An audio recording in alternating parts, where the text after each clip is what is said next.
और कराची के मुख्तलिफ इलाकों में मरदमशुमारी टीमें ना पहुंचने पर MQM राब्ता कमेटी का इजहार तशवीश। MQM राब्ता कमेटी का घरों में मौजूद अफराद की तादाद पूरी ना लिखे जाने का इल्ज़ाम। अंदेशा है कि 70 से 80 लाख की आबादी शुमार होने से रह जाएगी। तर्जुमान MQM पाकिस्तान की मौजूदा सियासी सूरत हाल पर मुशावरत और मुस्तकबिल का लाएहमल तय किया गया है। मोहम्मद अरशद हमारे साथ मौजूद हैं। मोहम्मद अरशद, अपडेट कीजिए।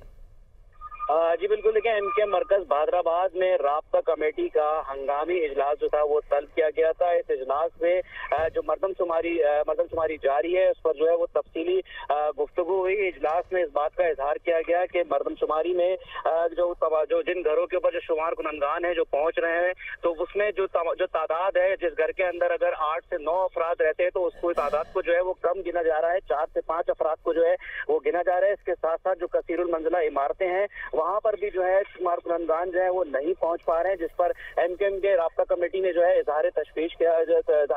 जबकि इसके साथ साथ राब्ता कमेटी के इजलास में मुल्की सियासी सूरत हाल के ऊपर भी जो है वो तफसीली जो है वो गुफ्तगू हुई, जबकि आइंदा का लाए अमल जो है वो भी तय किया गया है। चंद रोज कबल ही जो है वजीर आजम से जो है MQM की मुलाकात हुई थी, जिसमें मरदमशुमारी के हवाले से MQM ने अपने तहफ़्फ़ुज़ात से वजीर आजम को आगाह किया। पाकिस्तान की मौजूदा सियासी सूरत हाल पर मुशावरत और मुस्तकबिल का लाएहमल तय किया गया। मोहम्मद अरशद हमारे साथ मौजूद थे, आपका शुक्रिया।